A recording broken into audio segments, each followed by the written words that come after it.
I can hear you. Can you hear me?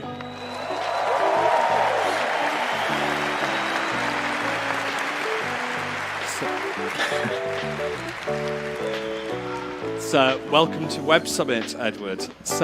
Let's jump right in. Let's have you take us all here to the moment where you decided, as a serving intelligence contractor, that you needed to speak to the public, you needed to speak to the world. What was it like in that moment? What drove you to it? It's a good question. Excuse me, I hear feedback on my audio line. I'll just try to talk through it. Imagine that you worked at the CIA. You followed the rules your whole life. I had never been drunk. I had never smoked a joint, right? I was a square. My family worked for the government. I was going to work for the government. So you come from a certain kind of background. You're a certain kind of guy. You're not that exciting, but you believe in the importance of rules. And on the first day you work at the CIA, you have to take what they call an oath of service. It's a very solemn vow in a dark room, flags all over the place, with everybody else that's entering government service at the same day. And here you have to swear an oath to support, defend not the agency, not a secret, not even a president, but the Constitution of your country against all enemies, foreign and domestic. Now, fast forward many, many years after you've signed something else, what's called Standard Form 312, a classified non-disclosure agreement. It means you won't talk to reporters. And many years later, you find that what you are doing, what everyone at your agency is doing, is a gigantic conspiracy to violate precisely that oath you took on the very first day. And this is what I struggled with for many years and eventually drove me forward, is what do you do when you have contradicting obligations? To what do we owe our greater loyalty? To the founding documents of our society, to the Constitution, or to Standard Form 312? For myself, the answer was clear. And when the government can act behind closed doors, when they can change the game without our knowledge and consent, I believe the public has a right to know about that. Now, when you made that decision to pick the first loyalty to the US Constitution, to the world's public, what was, you handed over lots of documents to reporters and they spent months and years reporting. Now, no one's going to remember every story, every line. What was the message that you wanted the US public, the publics of the world, to take from what you saw and you disclosed? Well, there's two large ones. One is technological and one is democratic. When we talk about technology, the primary distinction, the thing that drove me forward, the thing that chilled me, is that intelligence collection and surveillance more broadly was happening in an entirely different way. It was no longer the targeted surveillance of the past, where the police or spies went, we have this person that we suspect is up to no good. And so we're going to sneak into their home or their office. We're going to plant a bug. We're going to go to the phone company and we're going to tap their specific line. We're going to listen to a link that they talk to bad guys with.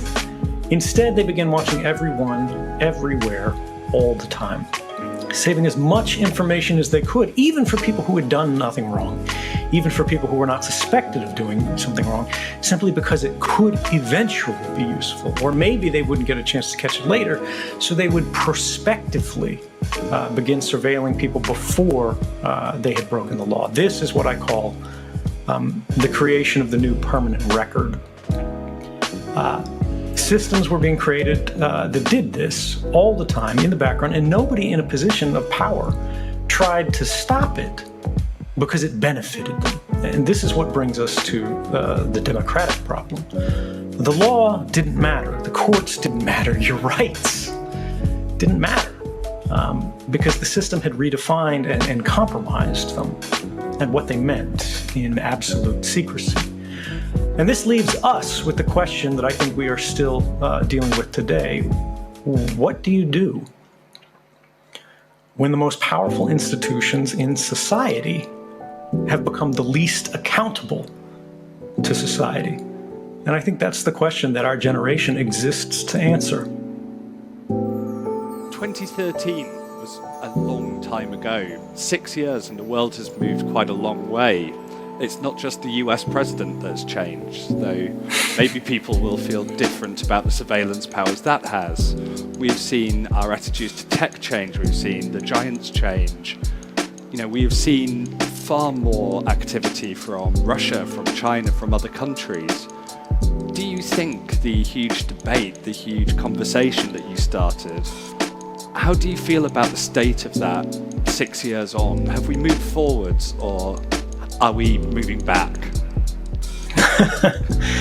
Yeah, no, I think it's a good question. And this is really the subject of the memoir that I just wrote. That the day I published it, the CIA and NSA sued to try to keep people from reading because they don't like books like this being written. I feel, looking 6 years on, that the world is changing and we are at a point of primary vulnerability. But I think as much as we see the anger rising, as much as I think we see awareness of problems beginning to develop, people are quite frequently mad at the right people for the wrong reasons as they see this increasing predation on all of us publicly through these systems, whether we're talking governmental or corporate. Yes, these people are engaged in abuse, particularly when you look at a Google, an Amazon, a Facebook. But their business model is abuse. And yet every bit of it, they argue, is legal. And whether we're talking about Facebook or the NSA, that is the problem. That's the real problem. We have legalized the abuse of the person through the personal. We have entrenched a system that makes the population vulnerable for the benefit of the privileged. Now, you talk about how this collection is intrinsic to the business model of a lot of the companies we think about when we think about the internet. One of the main programs that, maybe the most famous that was uncovered thanks to what you revealed was Prism, famously involving a lot of the biggest tech companies. Now, about 3 hours before that program was revealed, I was on the phone to one of the execs at one of these companies saying, "What's Prism? Why are you involved in it?" And they were very confident in denying it. They didn't think they were part of it. This was not no one is that good at lying. Not in tech, anyway. They thought they weren't. How naive do you think tech has been about how its business model helps surveillance and about how it relates itself to governments around the world? I think what we saw for each of those companies in their own ways, I don't think it was a collaborated decision across the industry, was an entrance into a Faustian bargain. They had made the deal with the devil, as it were, where they went in this way, in this particular circumstance, and we are going to construct a data sharing method for us to go beyond what the law requires to do this government a favor, because we believe this government is a positive force for the world. And I think we can all understand and appreciate where that initial drive comes from. You want to believe the government is going to have the tools they need to investigate serious crimes, to prevent acts of terrorism. But when we look at what these programs actually were used for, and what the results of them were over many, many years, we saw that tools that had been intended to protect the public had been in many ways used to attack the public. But the government's not going to tell these companies why, in many cases, they need this information. They're simply going to try to create those methods of exchange, those systems of information sharing, as they call it. And ultimately, what they're doing is they're deputizing these companies to act in what are increasingly quasi-governmental roles, deciding what can and cannot be said on the internet, deciding what can and cannot be shared, and ultimately turning over perfect records of private lives on demand to institutions that are no longer meaningfully accountable to the public at large. So we're in the middle of something of a backlash towards a lot of big tech. And it's a strange backlash. Sometimes it's because tech is seen as violating privacy or acting badly. And sometimes it comes from governments for tech protecting privacy, encrypting things, and, quotes, helping terrorists. Do you think this backlash towards tech, which for a while at least was seen as this force for good, this difference thing from big corporations, is that helping the surveillance era or is it harming it? It's a good question. It's a complicated one. I think the answer is both. Technology is largely value neutral. It is an amplification of individual power. But what is an institution than the accumulation of individual power put toward a single purpose? When we have new technologies that are being used by small companies, by non-governmental organizations, by human rights defenders and activists, to try to empower the public broadly and protect them from threats and vulnerabilities, we start moving in the direction of a safer and freer world. When we see governments and corporations working in concert, we begin to see the birth of a complex between the two, where neither truly acts independently or adversarially, but rather they become the left and the right hand of the same body. What we see is the concentration of power. Now,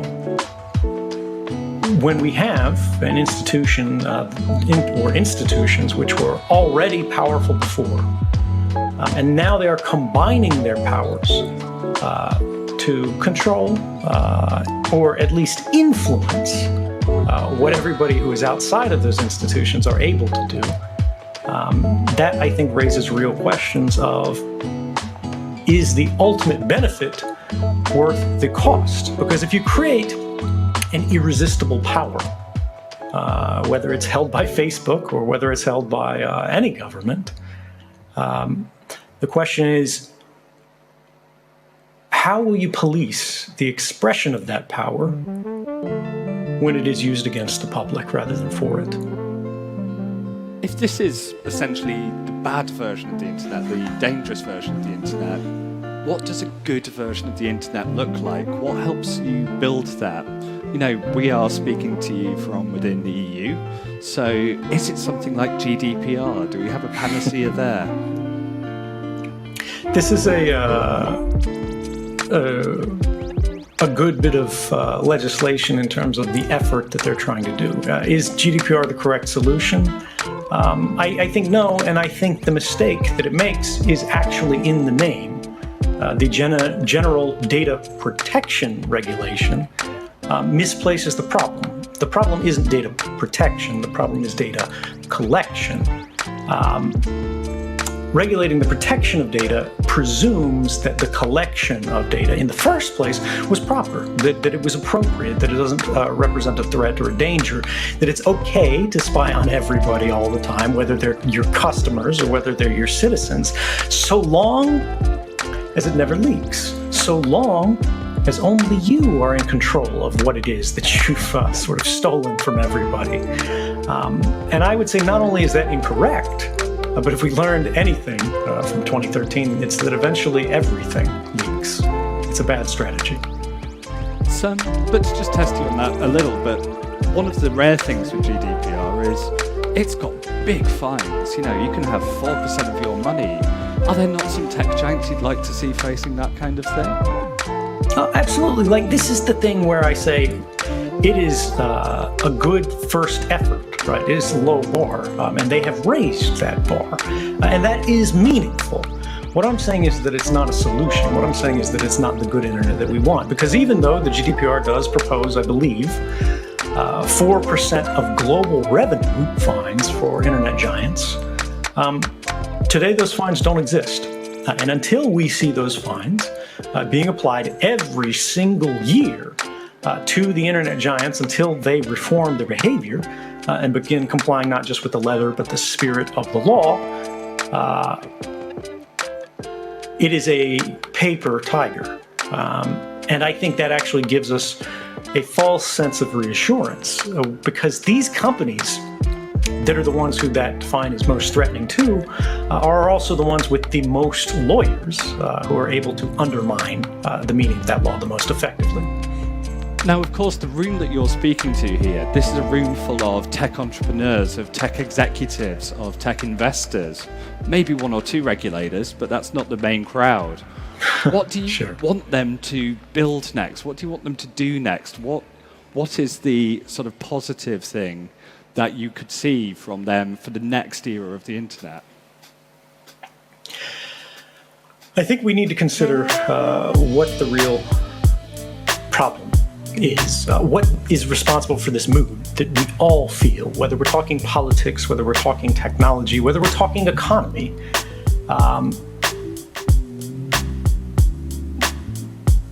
The public, my generation, particularly the generation after me, they no longer own anything. They are increasingly not allowed to own anything. You use these services and they create a permanent record of everything you've done simply by having your phone in this room on you in your pocket, not even using it, but simply having it turned on. Registers your presence at this event because your phone's association with the Wi-Fi points that are around it, your phone's association with the cellular towers that are around it. And this is the thing that people miss. All of these companies, all of these governments go, oh, data collection, data protection. I mean, it's all very abstract. But data isn't harmless. Data isn't abstract when it's about people. And almost all of the data that's being collected today is about people. It is not data that is being exploited. It is people that are being exploited. It is not data and networks that are being influenced and manipulated. It is you that is being manipulated. And right now, the reason that is so, and the reason surveillance and collection is so much of a problem, is because we have to trust everybody on the network. We have to trust everyone that we pass on this hostile path of the internet. All of the routers, all of the internet service providers that you cross.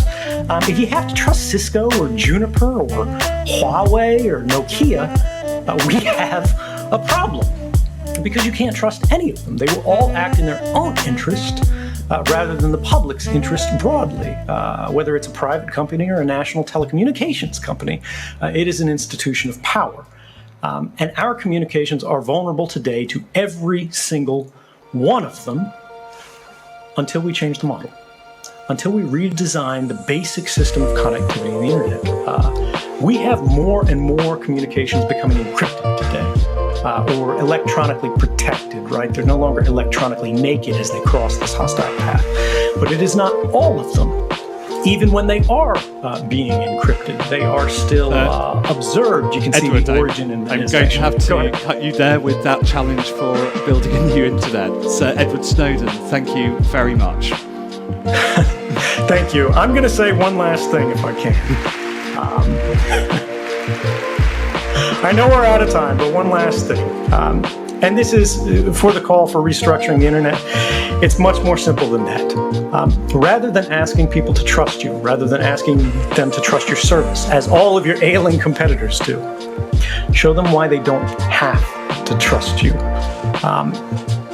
Have all of the intermediaries between you and the people that you're talking to are not in control of you. They do not understand your content. It is private to them. The only people you have to trust are the people that you're talking to, the people on the ends of the communication. And the reason that is important, even if you are for the NSA, even if you are for Facebook, is that there are companies, there are laws that do not apply to these countries. There are different jurisdictions, and the internet is global. The law is not the only thing that can protect you. Technology is not the only thing that can protect you. We are the only thing that can protect us. And the only way to protect anyone is to protect everyone. Thank you, and stay free. Thank you very much.